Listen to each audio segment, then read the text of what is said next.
अस्सलाम वालेकुम नाजरीन, आप देख रहे हैं प्रोग्राम क्लैश। मेरा नाम है आयशा यूसुफ। नाजरीन, पिछले तकरीबन एक महीने से हम सुन रहे हैं कि अगले तीन महीने बहुत इम्पॉर्टेंट है। अगले 3 महीनों में ऐसा क्या होने वाला है कि वज़ीर आज़म इमरान खान बार बार ये बात करते हैं, और इसके अलावा दीगर सियासी रहनुमाओं की जानिब से भी कुछ इस तरह की बात की जाती है। कोई कहता है कि अगले 3 महीने में कोई कौमी हुकूमत बन सकती है। शेख रशीद साहब जो हैं उनकी जानिब से ये कहा जाता है कि हम इंतखाबात की तरफ बढ़ रहे हैं। अगले 3 महीने में ऐसा क्या होने वाला है? कुछ चीज़ें जो हमें मालूम है, जैसे कि PDM की जानिब से ये ऐलान किया गया है कि वो मार्च करेंगे। 23 मार्च का उन्होंने ऐलान किया है। आज बिलावल भुट्टो साहब जो हैं उनकी जानिब से भी मार्च का ऐलान कर दिया गया है। 27 फरवरी की तारीख उन्होंने दी है कि वो इस हुकूमत के ख़िलाफ़ मार्च करने जा रहे हैं, कराची से लेकर इस्लामाबाद तक। जबकि आज मरियम नवाज़ साहिबा ने भी प्रेस कॉन्फ्रेंस की, उसमें उन्होंने फॉरेन फंडिंग के मामले पर शदीद तनकीद की है इस हुकूमत पर, और उन्होंने इस्तीफ़ा भी तलब कर लिया। लेकिन एक सवाल जो अब भी बाकी है वो ये कि वज़ीर आज़म इमरान खान साहब को ऐसा क्यों लगता है कि अगले 3 महीने इंपॉर्टेंट हैं, और उन्होंने अपने वफाकी वज़रा जो हैं उनको भी ये कहा था कि कोई भी मुल्क से बाहर ना जाए। इस पर हम बात करेंगे। पहला हमारा आज का टॉपिक ये होगा, और दूसरा टॉपिक हमारा ये होगा कि पीपल्स पार्टी का सिंध में जो बल्दियाती निज़ाम का कानून है उसके ऊपर अपोजिशन के तहफ़्फ़ुज़ात अब भी बरकरार हैं, और सिंध में हमें ऐसा लगता है कि जो अपोजिशन जमातें हैं वो इकट्ठी होकर कोई बड़ा लाहमल तरतीब दे रही हैं इस नए बल्दियाती कानून को लेकर। अगले हिस्से में हम उस पर बात करेंगे। हमें ज्वाइन करेंगे आज अमीर अब्बास, सीनियर एंकर हैं, तज्ज़ियाकार हैं। शहजाद चौधरी साहब सीनियर तज्ज़ियाकार हैं, ये हमें ज्वाइन करेंगे। और प्रोग्राम के दूसरे हिस्से में हमें ज्वाइन करेंगे कंवर नवीद जमील साहब, सीनियर रहनुमा MQM पाकिस्तान, और सैयद कुमैल हैदर शाह साहब, रहनुमा पीपल्स पार्टी, हमारे साथ मौजूद होंगे। शहजाद चौधरी साहब, आपसे मैं आगाज़ करना चाहूँगी। पहला सवाल मेरा ये कि अगले 3 महीने ऐसा क्या होने वाला है कि बार बार इसका जिक्र किया जा रहा है? क्या होता हुआ आपको नज़र आ रहा है पाकिस्तान की सियासत में?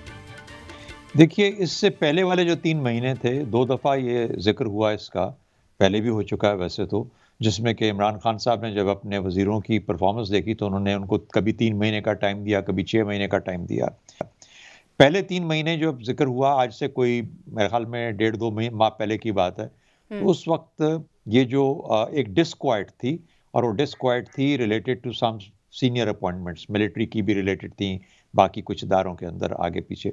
तो उस वक़्त एक उनका ख़्याल था, या ये उन्होंने एक उस वक़्त ये बात हुई थी। उसकी वजूहात क्या थी उनके नज़दीक, क्या उसकी उसमें उनके खुद खदशात थे या नहीं थे, या वो वैसे ही चाहते थे अपने वज़रा को। लेकिन ये जो अगले 3 महीने जिसका ज़िक्र अब किया जा रहा है, इनका ताल्लुक मेरा ख़्याल है 2-3 चीज़ों से है।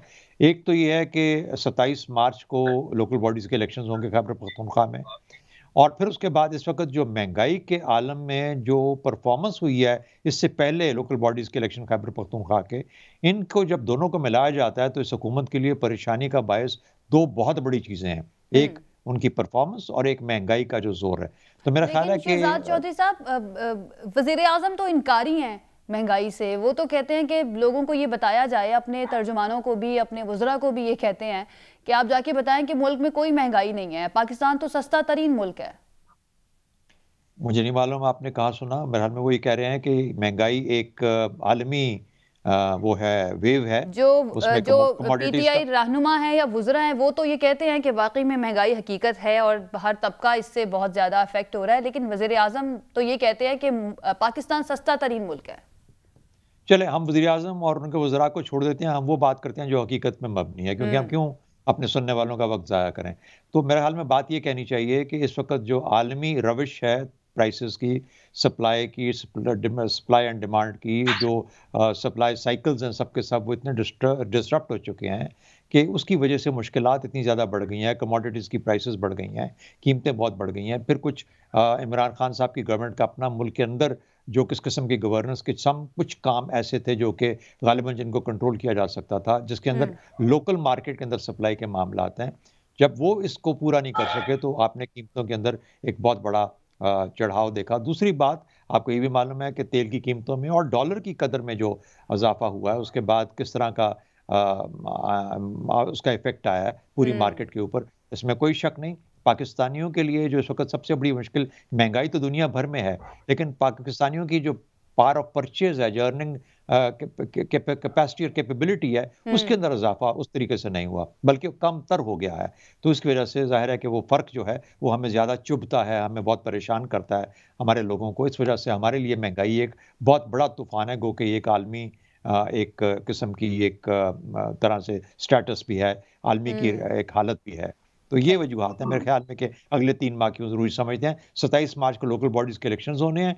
वो चाहते हैं कि मेरे ख्याल में उनकी परफॉर्मेंस बेहतर हो, वरना अगले आने वाले इलेक्शन 2023 में मेरा ख्याल है कि फिर उनको डर है कि इस परफॉर्मेंस की बुनियाद पे और ख़ास तौर पे अगर केपी को लूज़ कर जाएँ, तो फिर तो सफाई होने के चांसेस उनकी गवर्नमेंट के ज़्यादा हैं। ज़्यादा नज़र आ रहे हैं। ठीक है, अमीर अब्बास, आपको भी यही लगता है कि अवाम की जो परेशानी है, ख़ास तौर पर महंगाई की अगर हम बात कर लें, इसी वजह से वज़ीर आज़म साहब परेशान है, या फिर ये जो फ़ॉरेन फंडिंग केस का मामला अब आया है, ये भी परेशानी का बाइस है पाकिस्तान तहरीक इंसाफ की गवर्नमेंट के लिए? मेरा ख्याल है दोनों चीजें इमरान खान साहब के लिए परेशानी का बायस होनी तो चाहिए कम से कम, अगर है या नहीं। एक तो वक्त बहुत कम रह गया है, प्रैक्टिकली इमरान खान साहब के पास 2.25 साल से भी अब कम अरसा बाकी है, और महंगाई का एक बहुत बड़ा सेटबैक उनको खैबर पख्तूनख्वा में मिला।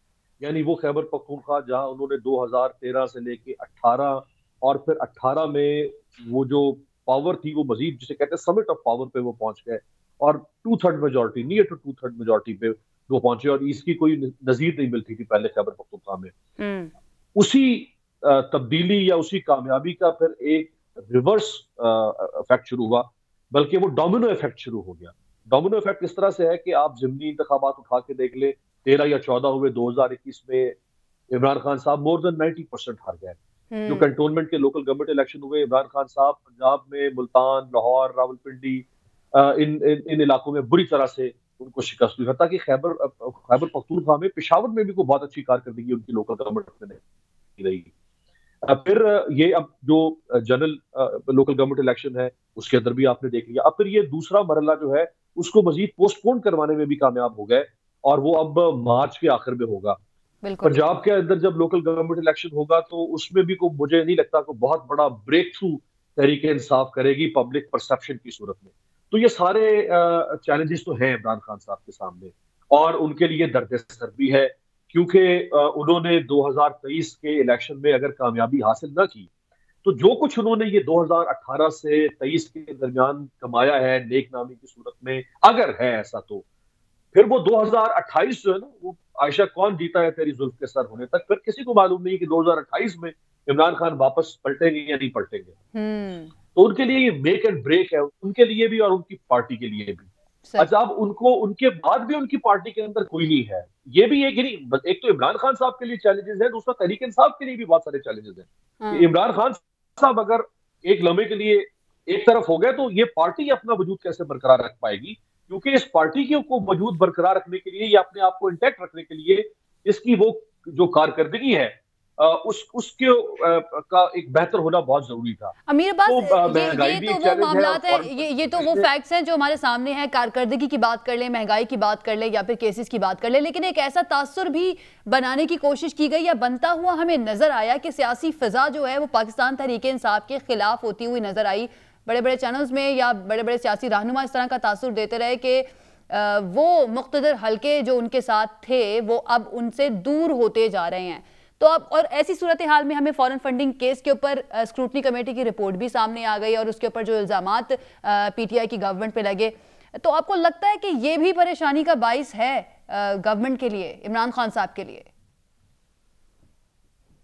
नहीं, मैं आयशा, चूंकि I am privy to some information और मुझे भी कुछ मालूमात है बतौर तालिब इल्म, कोई मुक्तदिर हल्के इमरान खान साहब की हुकूमत को गिराना नहीं चाह रहे।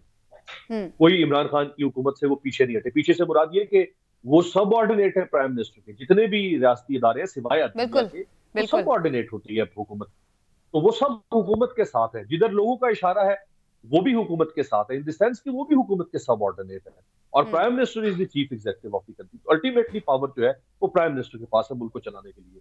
तो कोई उनको नहीं गिराना चाह रहा, ना उनसे कोई दूर हो रहा है। हाँ, ऑपोजिशन, जाहिर बात है, ऑपोजिशन तो उसे तो कहा जाता है गवर्नमेंट इन वेटिंग। ऑपोजिशन तो वॉचडॉग होती है, और हमारी ऑपोजिशन जो है वो तो होती ही अपॉर्चुनिस्टिक किस्म की है, इब्नुल वक्त किस्म के सियासतदान है हमारे। यही काम इमरान खान इनके खिलाफ करते थे, वही काम इमरान खान का था वो आज ये इमरान खान के खिलाफ कर रहे हैं। यही जो बात आपने की है, आज मरियम साहिबा मुस्लिम लीग नून और पीपल्स पार्टी दोनों जमातों की अगर हम बात करें, खासतौर पर मरियम साहिबा ने ये कहा है, शहजाद चौधरी साहब के वज़ीर आज़म साहब इस स्क्रूटनी कमेटी की रिपोर्ट के बाद इस्तीफ़ा दे, क्योंकि तहकीकात होंगी तो वज़ीर आज़म अगर बैठे रहे उसी ओहदे पर तो वो उस पर असरअंदाज हो सकते हैं उन तहकीकात पर। यही इल्ज़ाम वज़ीर आज़म इमरान खान नवाज शरीफ साहब पर भी लगाते थे। कितना आपको वज़न नज़र आता है इस मुतालबे पे मुस्लिम लीग नून के? जी, मेरा ख्याल है कि एक जो चीज़ इमरान खान या पीटीआई के हक में जाती है वो ये है कि एक सिटिंग गवर्नमेंट होते हुए उन्होंने अपनी स्क्रूटनी करवा ली और उन्होंने जो रिकॉर्ड था पेश किया। वरना आमतौर पे हमारे यहाँ तो तरीका ये है कि जो सिटिंग गवर्नमेंट्स होती हैं वो किसी अदालत को करीब नहीं फटकने देती। इलेक्शन कमीशन बज़ाते खुद एक अदालत है, वो मेंबरान को हटा भी सकती है, वो पार्टीज़ को डिस्क्वालीफाई भी कर सकती है, उसके पास ये सब अथॉरिटी और ये सब पावर्स मौजूद हैं। उन्होंने ही स्क्रूटनी की है। अब एक तो दो स्क्रूटनीज और भी रहती हैं, शायद उससे भी ज़्यादा हों, जो कि पीएमएलएन की और पीपीपी की है, उसके अंदर क्या क्या निकलेगा खुदा जानता है। तो मेरा ख्याल है कि ये एक बड़ा अच्छा अमल हुआ है जिसमें कि अगर रिकॉर्ड कीपिंग जो कि हमारे यहाँ एक बहुत पुअर है, यानी हमारा तो एफबीआर भी नहीं कर पाता record keeping, what to talk of political parties, कि उनसे ये तवक्को की जाए। लेकिन रिकॉर्ड कीपिंग का जो मामला है, जब ये सामने बन के उभर के सामने आ रहा है और उससे किसी भी पॉलिटिकल एंटिटी का या पॉलिटिकल पार्टी का उसके ऊपर एक धब्बा लगने का खदशा है, तो मेरा ख्याल है कि एक सबक ये होना चाहिए कि पहली बात तो ये कोशिश करेंगे कि इलेक्शन कमीशन आइंदा इतना मजबूत ना बने, और अगर इलेक्शन कमीशन मजबूत रहे और इंडिपेंडेंट हो और उसकी पावर्स अपनी इस्तेमाल करने की ताकत रखता हो, तो वो इस किस्म के मामलात को जरूर सामने लेके आएगा। लेकिन लाइक आई सेड कि ये सिर्फ एक पॉलिटिकल पार्टी की बात हो रही है, अभी स्क्रूटनी बाकी पार्टीज की होनी है, और जब वो होगी तो उसके बाद पता चलेगा कि इनको क्या कुछ करना है। क्या हम सारे के सारे सफाई पॉलिटिकल सिस्टम की सफाई कर देंगे, खत्म सफाया कर देंगे, कहेंगे कि ये सब डिस्क्वालीफाइड है? मुमकिन ही नहीं है। हाँ, ये जरूर डिटर्मिन करना पड़ेगा कि आइंदा के लिए जो लाया अमल है इन लोगों का अपनी रिकॉर्ड रखने का, अपने अंदर एक जमहूरी सोच और रविश रखने का, एक जमहूरी फिक्र रखने का, एक जमहूरी जो उसके पैमाने हैं, मिसाल के तौर पे इंटरनल इलेक्शंस पार्टीज के अंदर वो किस क्वालिटी के होते हैं, किस तरह के होते हैं। अगर हमारा पॉलिटिकल सिस्टम बेहतर हो जाए और इन्हीं चीज़ों की बदौलत जो कि जिसके हम काम जिक्र करते हैं पीटीआई का, ये और पार्टीज के अंदर भी ये चीज़ डेवलप और इस्टेब्लिश होती है और फिर उससे हम सबक सीखते हैं, तो मेरा ख्याल है ऑल इन ऑल ये बहुत एक पॉजिटिव स्टेप है जो सामने आया है। भले इसके अंदर पीटीआई फिलहाल आप में कमजोर विकेट पर नजर आती हो, लेकिन वो इतनी कमजोर नहीं है जैसा अमीर अब्बास ने आपको बताया कि वो खुदा न खास्ता कोई उसके खिलाफ, क्योंकि जो कहने वाले और कराने वाले हैं या जो कह रहे हैं, जो शोर मचा रहे हैं, वो खुद पता नहीं कितने पानी में खड़े हैं। उनके ऊपर तो जाती किस्म के बहुत सारे इस वक्त मुकदमात खुले हुए हैं, तो पार्टीज का तो बाद में जिक्र आएगा। तो कहने की बात यह है कि ये चीजें चलती रहेंगी हमारी सियासत में, लेकिन सियासत को सीखना चाहिए to be able to get better and better, ताकि वो अपना सही रोल अदा कर सके और असली तौर पर शफाफ और बिल्कुल पाक साफ होकर नजर आए, ताकि लोगों का क्रेडिबिलिटी उसमें एस्टैब्लिश हो और ट्रस्ट डेवलप हो उसके अंदर। सही है। अमीर अब्बास, पीपल्स पार्टी जो है 27 फरवरी का ऐलान कर दिया है कि वो मार्च करेंगी, मज़ार कायद से इस्लामाबाद तक जाएंगी। पीडीएम जो है वो इसमें शामिल नहीं है। पीडीएम ने 1 महीने बाद का यानी कि मार्च में ऐलान किया है मार्च करने का। तो ये पीपल्स पार्टी की सोलो फ्लाइट आपको नजर आ रहा है या लगता है कि इसका कोई फायदा होगा? क्योंकि पीपल्स पार्टी वो जमात है, उनके रहनुमा ये कहते हुए नजर आते हैं कि हम मार्च करने वाले, धरने देने वाली जमात नहीं है, लेकिन अब उन्होंने ये मार्च का ऐलान कर दिया है। क्या इसके आप कॉन्सिक्वेंसेस देख रहे हैं? देखिए आयशा, पीपल्स पार्टी को पंजाब में मुसलसल नाकामी का सामना करना पड़ा। वो 2013 से सिलसिला शुरू हुआ और वो आज से कोई 1-1.5 महीना पहले तक वो सिलसिला जारी रहा। जो 2021 में ज़िमनी इंतखाबात हुए पंजाब में, उसमें पीपल्स पार्टी किसी शुमार में नहीं थी। यानी हालत ये थी कि खुशाब के ज़िमनी इलेक्शन में पीपल्स पार्टी के कुछ 325 या 350 वोट थे सिर्फ और सिर्फ। 2 ऐसे इलेक्शन हुए हैं पिछले 2 माह में जिन्होंने पीपल्स पार्टी को कॉन्फिडेंस दिया और अब वो ओवर कॉन्फिडेंट हो गई। वो 2 इंतखाबात थे ज़िमनी पंजाब में, एक खानेवाल का, एक लाहौर का। लाहौर के ज़िमनी इलेक्शन में 30,000 से ज्यादा पीपल्स पार्टी ने वोट दिए। खैर उसमें एक फैक्टर ये भी था कि तहरीक इंसाफ जो एक मेजर पॉलिटिकल स्टेक होल्डर थी वो उसमें नहीं थी। बहरहाल वो दिखाने के लिए वो कह सकते हैं जी हमने 30,000 से ज्यादा वोट लिए। कहाँ 300-325 वोट लेने वाली, कहाँ 30,000। इसी तरह से जो खानेवाल का जिमनी इलेक्शन है उसमें भी पीपल्स पार्टी ने 15,000 से ज्यादा वोट लिए। तो ये दो ऐसे इलेक्शंस हैं जिसमें पीपल्स पार्टी को कॉन्फिडेंस मिला। और फिर जरदारी साहब की जो दो स्टेटमेंट्स हैं 2 हफ्ते पहले की, अगर आप उनको इससे कनेक्ट करें डॉट्स, तो आपको लगेगा कि पीपल्स पार्टी जो है वो शायद फील कर रही है कि हम कम बैक कर सकते हैं पंजाब के अंदर। अच्छा, अब ऐसा ना तो पीपल्स पार्टी का कोई इरादा है कि वो अपने इस लॉन्ग मार्च से या जो भी इसका नाम वो रख रहे हैं इससे वो हुकूमत को गिरा सकते हैं, ना तो उनका इरादा है, ना उनमें ये कैपेसिटी या पोटेंशियल उनके अंदर है कि वो हुकूमत को गिरा सकते हैं। हाँ, वो बड़ी आसानी से 40-50 हजार लोग इकट्ठा कर सकते हैं पूरे सिंध से और वो उनको लेकर निकल सकते हैं। अब उनमें से कितने लोग जो है वो घोटकी डेरकी के बाद पीछे हट जाएंगे और आगे पंजाब में दाखिल नहीं होंगे। और पंजाब में भी कुछ पॉकेट्स हैं जहां से उनकी 2-2, 3-3 बसें वो भर के ला सकते हैं, नॉट मोर देन दैट। तो मेरा नहीं ख्याल कि पीपल्स पार्टी को बहुत बड़े शो ऑफ स्ट्रेंथ के साथ आएगी। अच्छा, हमें चूंकि करसा हो गया है जलसे और ये लॉन्ग मार्चेस कवर करते हुए, तो जब हमारे सामने 30, 40 या 50 हजार लोग होते हैं तो कैमरे के आंख से देखने वाले जो पीछे लोग होते हैं उनको लगता है शायद ये 1,00,000, 1.25 लाख, 1.5 लाख लोग होते हैं। तो पीटीआई का कोई बहुत बड़ा चैलेंज नहीं है पीपल्स पार्टी की सूरत में। हाँ, चैलेंज हो सकता था अगर पीडीएम और पीपल्स पार्टी इकट्ठे रहते और फिर ये अगर शो ऑफ स्ट्रेंथ करते या मैसेज को मोबिलाइज करते, तो यकीनी तौर पे इमरान खान साहब का पसीना छूट सकता था। और ये अगर हुकूमत को गिराना चाहते तो ये इस सूरत में गिरा भी सकते थे। और डेफिनेटली इस चीज का इदराक पीपल्स पार्टी को और पीडीएम की जमातें जो हैं उनको भी होगा। लेकिन शहजाद चौधरी साहब, पीपल्स पार्टी पीडीएम से अलहदा हो जाती है, उसके बाद अपने मार्च का ऐलान करती है और फोकस जो है वो लाहौर को रख लिया जाता है कि हम लाहौर में एहतजाजी खैमा भी लगाएंगे और यहीं से अपनी सियासत जो है उसको आगे लेकर चलेंगे। तो आपको लगता है कि ये पीडीएम से निकलना और सोलो फ्लाइट लेना पीपल्स पार्टी का, कि उनको खुद भी मालूम था कि इस क्या इम्पैक्ट जो है उस तरह से नहीं होगा जिस तरह से पीडीएम के साथ या तमाम जमातों के साथ मिलकर हो सकता था अगर कोई तहरीक चलानी है इस हुकूमत के खिलाफ? देखिए, इसमें 2-3 चीज़ें कहूँगा। एक तो ये कि लाहौर सिंबॉलिक है, इसका उससे ज़्यादा कोई ख़ास असर नहीं है। दूसरा ये कि लाहौर से उन्होंने, जिस तरह अमीर अब्बास ने आपको बताया कि वहाँ के ज़िमनी इलेक्शन में पीटीआई के ना होने की वजह से कुछ वोट्स इनको पड़े, जिसने एक उम्मीद बंधाई। तीसरी बात एक और हमें याद रखनी है कि वहाँ पर जिस तरीके से अलज किया जाता है, मुबैना तौर पर पैसा भी बहुत चला। अच्छा, लेकिन जो बुनियादी तौर पर पीपल्स पार्टी की स्ट्रेटजी है वो 2 होगी या है पंजाब के अंदर। पहली बात तो ये कि सदर्न पंजाब के अंदर वहाँ पे जहाँ इलेक्टेबल्स का मामला है, इलेक्टेबल्स को अपने साथ मिलाया जाए।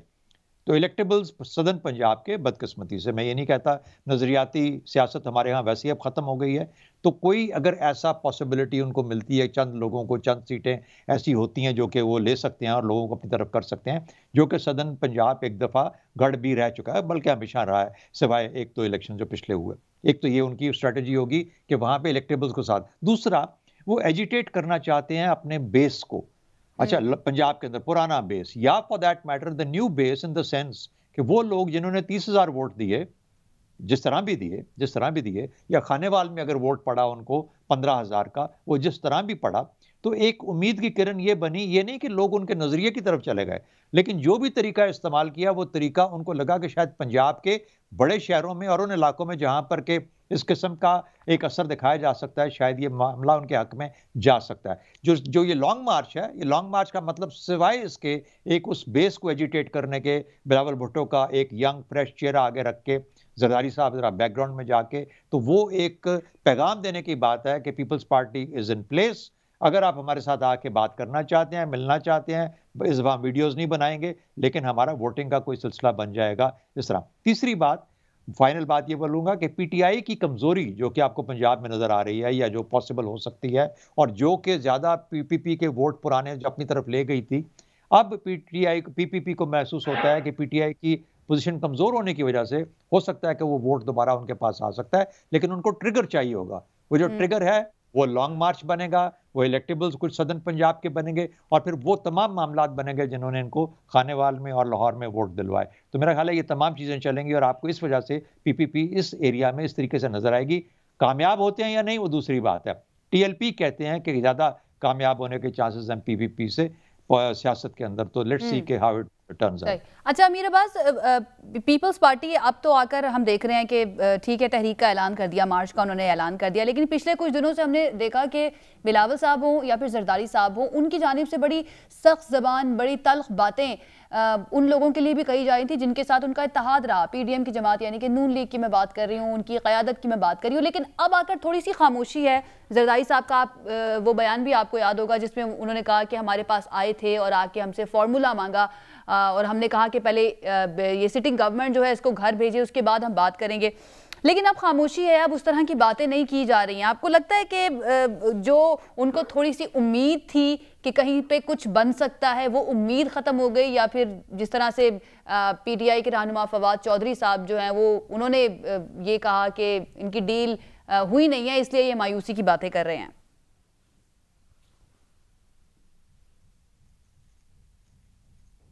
अमीर अब्बास, आप सुन पा रहे हैं मुझे? मेरे ख्याल से उन तक नहीं जा रही है जी। शहजाद चौधरी साहब, आप भी बता दीजिए, आप खामोशी क्यों देख रहे हैं आप, या उस तरह की बातें, उस तरह का अग्रेशन हमें पीपल्स पार्टी रहनुमाओं की बातों में नजर नहीं आ रहा जो कुछ अर्से पहले तक हमें नजर आ रहा था? अच्छा, ये मेरा अपना ख्याल है कि उनको अच्छा, अब मैं बात छोटा सा पॉइंट देता हूं। शहजाद साहब कर लें आप। जी, मैं कह रहा हूँ कि मेरा अपना ख्याल ये है कि PPP को इतना ज़्यादा इतनी जल्दी अपना होप या उम्मीद छोड़नी नहीं चाहिए। उसकी वजह मेरे नज़दीक ये है कि PTI किस तरीके से कितनी तेज़ी से रिकवर कर पाती है अब से लेके अगले इलेक्शन तक, ये बहुत ही एक मिरेकुलस रिकवरी होगी अगर रिकवरी हो सकती है। इसका मतलब है कि किसी भी हालत में ये अपनी स्ट्रेंथ को लूज़ करेंगे। अगर स्ट्रेंथ को लूज़ करेंगे तो हो सकता है कि इनकी वो ताकत ना बने जो कि इनको पावर में ला सकती है। क्या उस सूरत में एक कमजोर PPP, सिंध के अंदर बेस्ड PPP, कमजोर तो नहीं मैं कहूंगा, लेकिन और एक रिलेटिवली कमजोर PTI क्या मिलके एक ऐसी फोर्स बन सकती हैं जो कि कोलिशन गवर्नमेंट नेक्स्ट वाली स्टैब्लिश कर ले?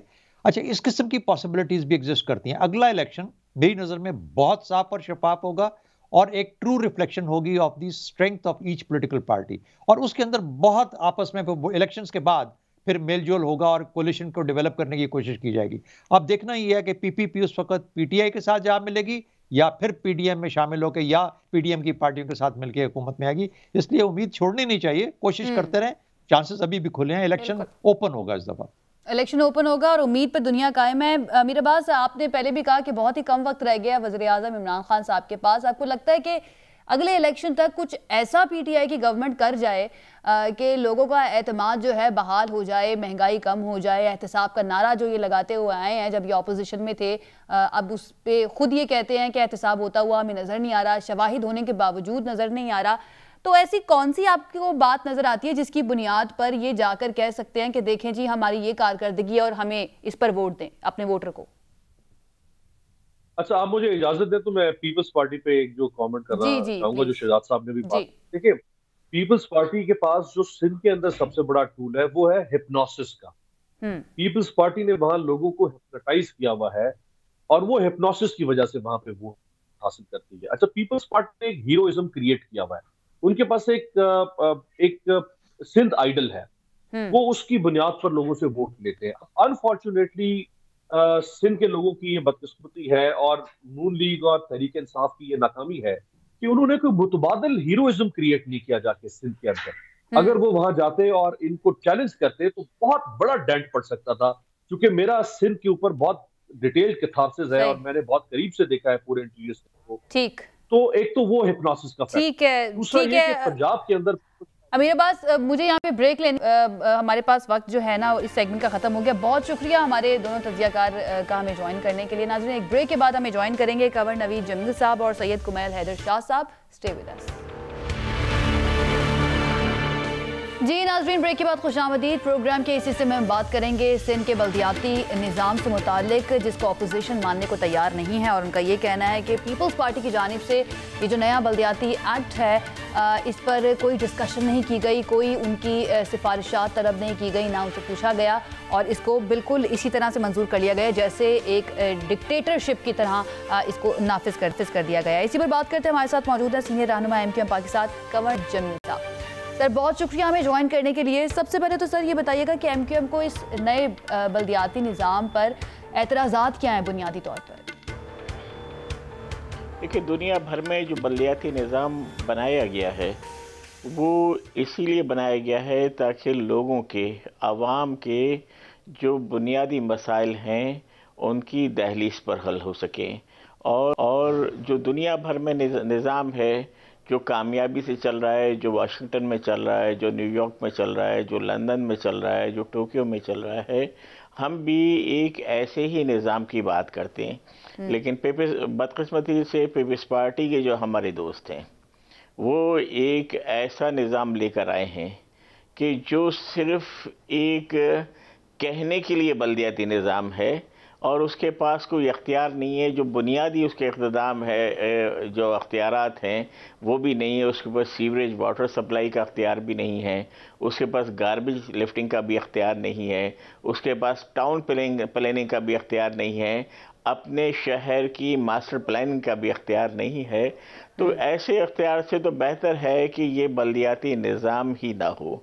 और हम जो हमारे पीपल्स पार्टी के दोस्त हैं, भाई हैं, वो कहते हैं जनाब जो 2001 वाला निज़ाम था वो तो डिक्टेटर का निज़ाम था। बात डिक्टेटर और गैर डिक्टेटर की नहीं है, डिक्टेटर का बनाया हुआ जो वाटर रिकॉर्ड है वो हमारे दोस्त बड़ी खुशी से मानते हैं। और जो सारे दिन हमारे पीपल्स पार्टी के दोस्त जो हैं वो 18वीं तरमीम के तारीफ़ें करते हुए नहीं थकते हैं, लेकिन उसी का जो 140A है, जो आईनी तरमीम है, उसके तहत जो बलदियाती इदारों के पास अख्तियारात हैं वो देने के लिए तैयार नहीं है। हमसे कहते हैं भी आप इसमें ना पढ़ें कि क्या डिक्टेटर का है, क्या डिक्टेटर का नहीं है। जो दुनिया भर में कामयाबी से चल रहा है, जो टोक्यो में चल रहा है, जो लंदन में चल रहा है, जो वाशिंगटन में चल रहा है, जो न्यूयॉर्क में चल रहा है, जो और बड़े बड़े जो दिल्ली में चल रहा है, जो बॉम्बे में चल रहा है, आप ऐसा ही एक निज़ाम बना दें, उसके लिए वो तैयार नहीं है। बिलावल भुट्टो साहब हैं या पीपल्स पार्टी के रहनुमा जो हैं वो तो इसको कहते हैं कि एक मिसाली निज़ाम हम लेकर आ रहे हैं और बाकी सूबों को भी इससे सीखना चाहिए। सर, ऑपोजिशन से तजावीज़ तलब की गई थी इसको जब पेश किया गया असेंबली में, तो आप लोगों से कोई बातचीत की गई? क्योंकि ऑन एयर आकर, टीवी पर आकर तो पीपल्स पार्टी के रहनुमा यही कहते हैं कि हमने तो ऑपोजिशन से तजावीज़ मांगी हैं। नहीं, इन्होंने कोई तजावीज़ नहीं मांगी। हाँ, एक जो मिनिस्टर लोकल गवर्नमेंट हैं उन्होंने एक लेटर लिखा खालिद मकबूल सिद्दीकी भाई जो IMKM के कन्वीनियर हैं कि हमारी हायर कमान, उनका मराद बिलावल भुट्टो साहब की तरफ था, कि उन्होंने ये कहा है कि इस सिलसिले में हम मशवरा करें।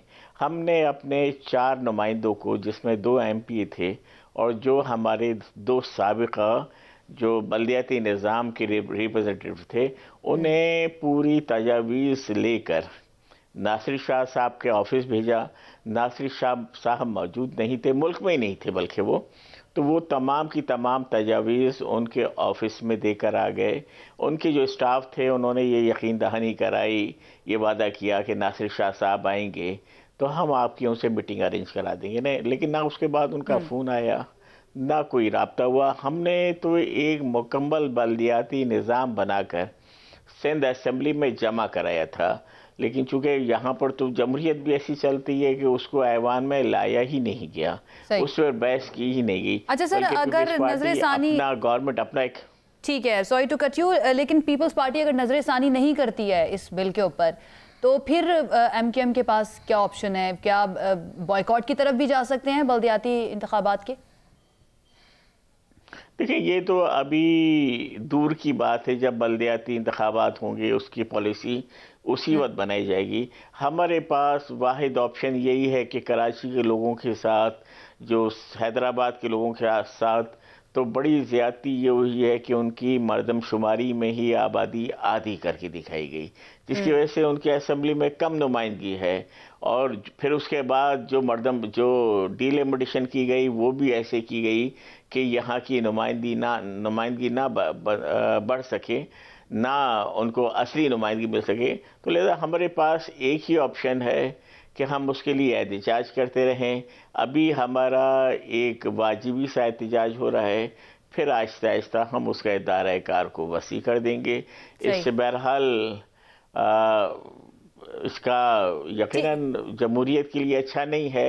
लेकिन ऐसी इत्तलात आ रही हैं कवर नवीद साहब, ऐसी भी इत्तलात आ रही हैं कि एमक्यूएम ने दीगर मुहाजिर क़यादत जो है, दीगर जमातें जो हैं, उनसे भी राब्ता किया है। तो क्या ऐसा भी पॉसिबल है कि आगे किसी एक पॉइंट पर जाकर आप लोग इकट्ठे होकर एहतजाज या जो भी लाहमल अपनाना है इस नए बल्दियाती निज़ाम के खिलाफ, उस पर कुछ कर सकें मिलकर? देखिए, हम तो तमाम ही लोगों से रब्ता कर रहे हैं। हमने तमाम सियासी जमातों को बुलाया, एक उनकी ऑल पार्टीज़ कॉन्फ्रेंस बुलाई।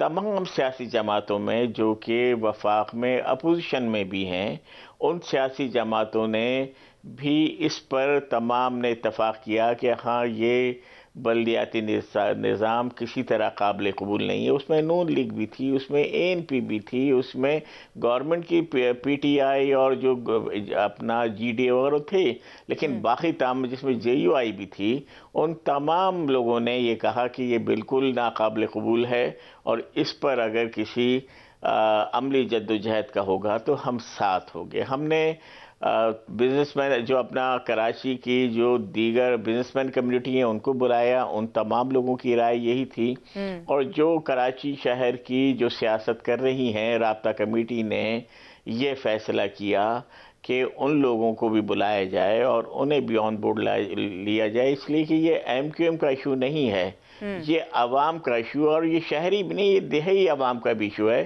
कि देही इलाकों के अगर लाड़काना के मेयर के पास, अगर सखर के मेयर के पास या हैदराबाद के मेयर के पास अख्तियार नहीं होंगे, या जो छोटे शहर हैं उनके चेयरमैनों के पास अख्तियारात नहीं होंगे, तो वो अपने आवाम की, अपने लोगों की, अपने वोटर की क्या खिदमत कर सकेंगे, क्या मसाइल हल कर सकेंगे।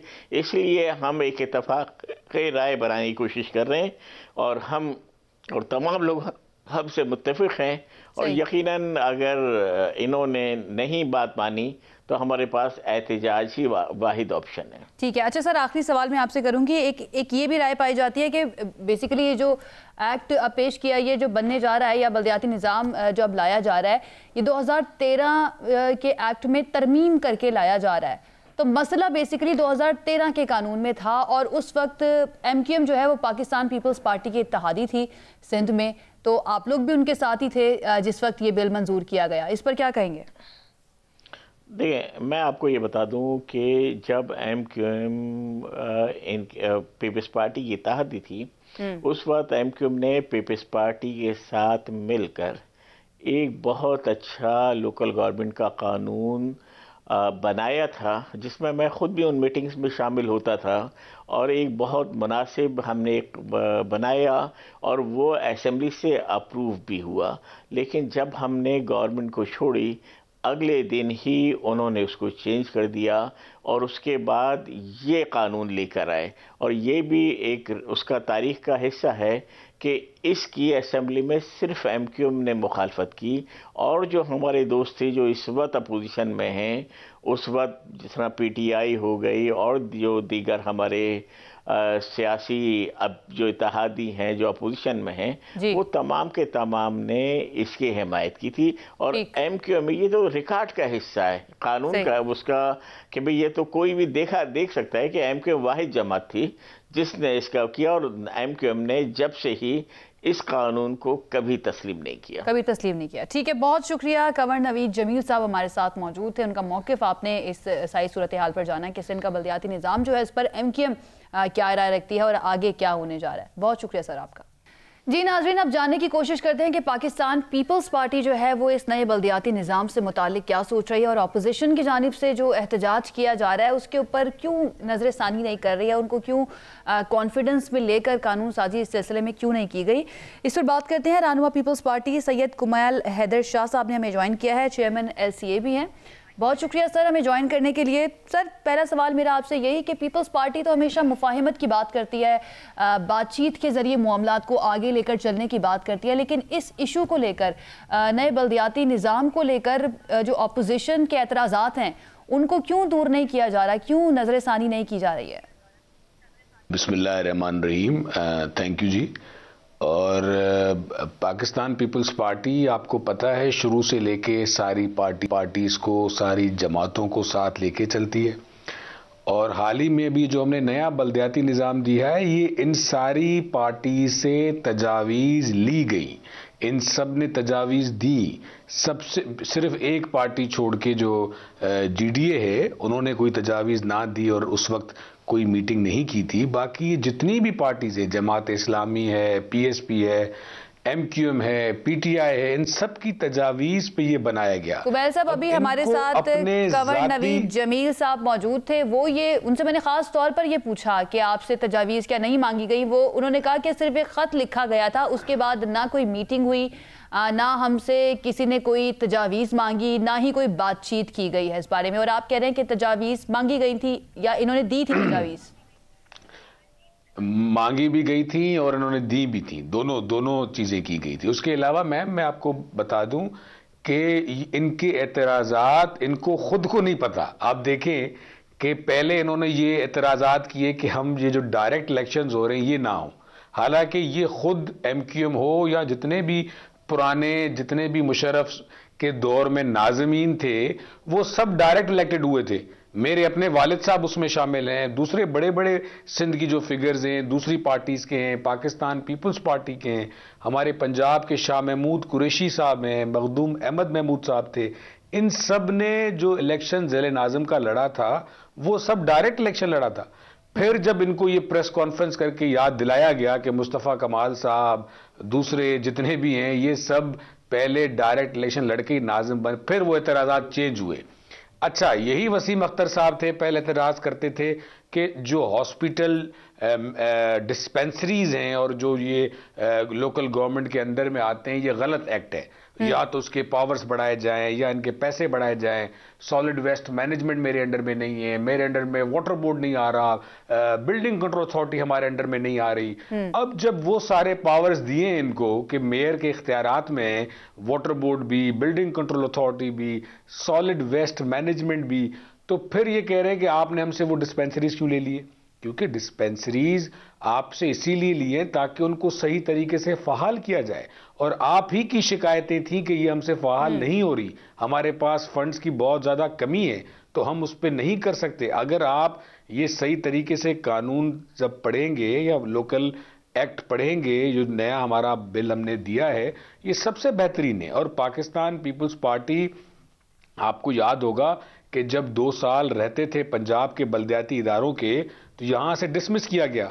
हमें भी ये बड़ा कहा गया कि आप कराची का मेयर पाकिस्तान पीपल्स पार्टी का नहीं है, हैदराबाद का मेयर पाकिस्तान पीपल्स पार्टी का नहीं है, आप यहां पे कुछ और लगा दें, इनको भी डिसमिस करें। लेकिन चेयरमैन बिलावल भुट्टो जरदारी साहब ने इस विजन के तहत कि नहीं, क्योंकि ये जमहूरी एक्ट है, जमहूरी तरीके से मेयर्स बने, उनका टाइम। अच्छा कुमैल साहब, जो सियासी रहनुमा हैं उनको तो हम ये कह सकते हैं कि वो क्योंकि सियासी मुखालिफिन हैं इसलिए वो इस तरह की बात कर रहे हैं, लेकिन अगर हम इंडिपेंडेंट जो कानूनी तज्जियाकार है या माहिर कानून हैं उनकी बात सुने तो उनका भी ये कहना है कि ये जो नया एक्ट अब लाया गया है, बल्दियाती निज़ाम लाया गया है, ये आइन के आर्टिकल 140A की खिलाफ वर्जी करता है, जो ये कहता है कि जो पावर्स हैं, जो इख्तियारात हैं वो विफाक से सूबों और सूबों से फिर लोकल गवर्नमेंट को मुंतकिल होने चाहिए। जो तो कानूनी माहिरीन भी यही बात कर रहे हैं, जो आपके सियासी मुखालिफिन बात कर रहे हैं कि डेवोल्यूशन ऑफ पावर नहीं हो रही है इस एक्ट के बाद।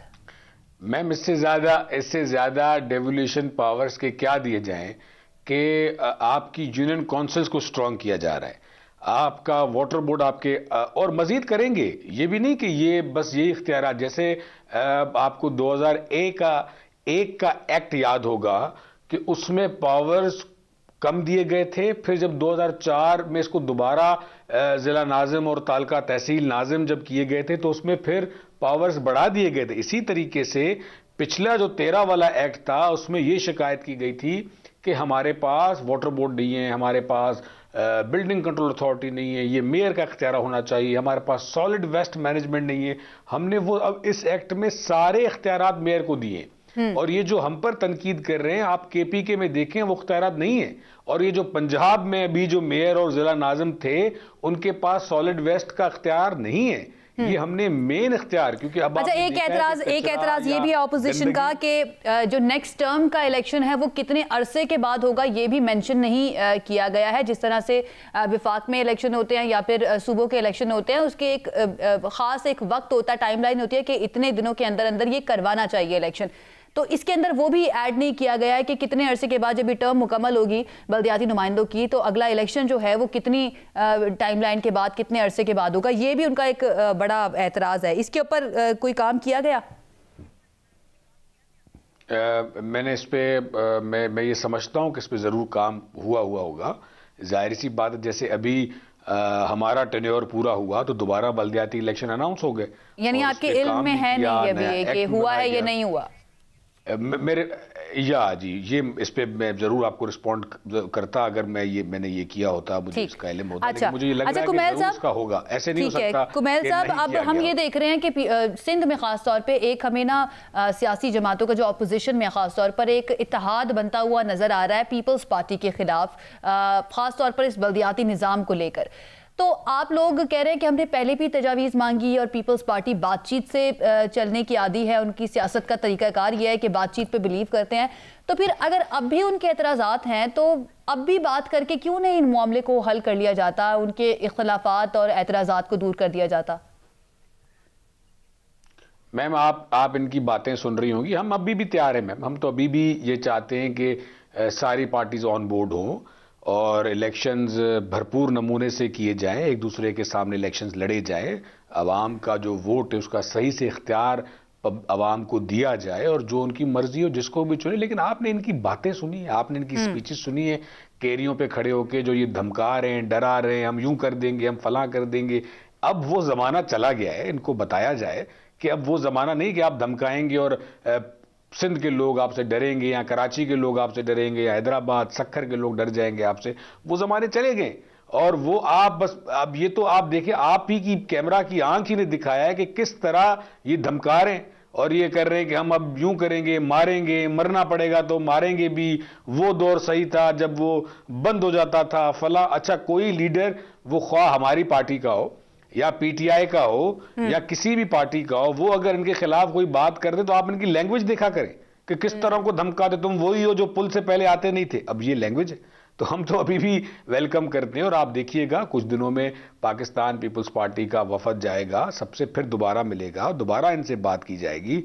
लेकिन ये सिर्फ लासानी बुनियाद पर लोगों को उकसाना कि भाई आप उकसें और देखें कि क्योंकि अब इनके पास वोट रहा नहीं, कोई बात रही नहीं, काम की बात ये कर नहीं सकते। और लोग सब देख रहे हैं कि लोगों के सामने वो दौर भी है कि आप रात को निकल नहीं सकते और लोगों के सामने ये दौर भी है पाकिस्तान पीपल्स पार्टी का कि लोग इसका क्रेडिट लेने वाली तो बहुत सी जमातें हैं। कुमैल साहब, ये जो आप बात कर रहे हैं अमन अमान की खास तौर पर, इसका क्रेडिट लेने वाली बहुत सी जमातें हैं। अच्छा, 27 फरवरी को तहरीक का ऐलान मेरा ये रिक्वेस्ट होगी मैम आपसे और ये सवाल भी है कि जब डिस्क्रेडिट हम ले रहे हैं तो क्रेडिट भी हम लें। अगर कोई बात गलत हो रही है तो उसका भी सारा डिस्क्रेडिट पीपल्स पार्टी को दिया जाता है। तो जो उस सूबे में अच्छी बात हो तो उसका क्रेडिट भी उसी पार्टी को दिया जाए। अब ये तो नहीं कि बिल्कुल ऐसे गलत चीज है वो हमारे उसमें डाला जाए कि गंदगी आप कर रहे हो, नाले साफ नहीं है। और जब नहीं, मैं ये बात कर रही हूँ कुमैल साहब के उसका क्रेडिट बहुत सारी जमातें लेती हैं, बिल्कुल ऐसे ही। अच्छा, 27 फरवरी को ऐलान कर दिया गया है, पीपल्स पार्टी ने कहा है कि जी तहरीक का आगाज करने जा रही है, मज़ार-ए-कायद से इस्लामाबाद तक मार्च किया जाएगा। तो आपकी जमात जो है वो पीडीएम से हटके और पीडीएम से पहले ये लॉन्ग मार्च करने जा रही है। कोई उनसे भी बातचीत हुई है कि साथ मिलकर चलें? क्योंकि अगर उन्होंने भी 1 महीने बाद करना है लॉन्ग मार्च, वैसे तो अभी कंफर्म नहीं है, तो फिर पीपल्स पार्टी साथ मिलके जाएगी तो आपको लगता है ज़्यादा बेहतर नताइज हो सकते हैं या फिर सोलो फ्लाइट पीपल्स पार्टी का यह फैसला है कि आप सोलो फ्लाइट पर रहना है? हम समझते हैं मैम कि पीडीएम हमने बनाई और फिर उसकी आप बहुत ज़्यादा माशाल्लाह आप सीनियर भी हैं, समझदार भी हैं, आप देखती भी हैं, सब चीज़ों पे आपकी नज़र भी है, आपको ख़ुद भी ये इल्म होगा कि जो बात हम कह रहे थे अब ये लोग उसी बात पे आ गए। अगर इनको इतना रिज़ाइन देने का, इस्तीफ़ा देना होता तो चले हम पाकिस्तान पीपल्स पार्टी पीडीएम छोड़ दी ना, तो ये लोग तो रिज़ाइन दे देते। जितने भी इनके एमपी एमएनएज हैं जो ये बात पीडीएम में बार बार कर रहे थे, अब रिजाइन दे देते। हमने तो पीडीएम का बहुत ज्यादा मकदम और बहुत ज्यादा उनका इस्तकबाल किया। मरीम नवाज सखर आई, लाड़काना आई, मौलाना साहब आए, उनका इस्तकबाल करना, उनसे बैठना, बात करना, हर चीज पे उनको सपोर्ट करना। इनके अपने मकासद पता नहीं फैमिली पॉलिटिक्स थी क्या थी, हमें समझ नहीं। अभी भी सिलेक्टेड नाम भी हमारे चेयरमैन ने दिया, और चेयरमैन साहब का ये है कि जो पाकिस्तान में महंगाई है, जो किसानों के साथ जुल्म किया जा रहा है, जो बिजली का बहरान है, जो गैस का बहरान है, उस सब पे ये लॉन्ग मार्च है हमारी। और ये अगर हमारी लॉन्ग मार्च में ये लोग मिल जाएं, हम फिर भी इनको वेलकम करेंगे। बाकी सीनियर यानी आपके लॉन्ग मार्च में अगर ये मिलना चाहेंगे तो आपको कोई एतराज नहीं है? ठीक है, बहुत शुक्रिया सैयद कुमैर हैदर शाह साहब हमारे साथ मौजूद थे, हमें टाइम देने का शुक्रिया। नाज़रीन, ये था हमारा आज का प्रोग्राम। आपसे मुलाकात होगी अगले हफ्ते। अपना ख्याल रखिए, हमें इजाजत दीजिए। अल्लाह हाफ़िज़।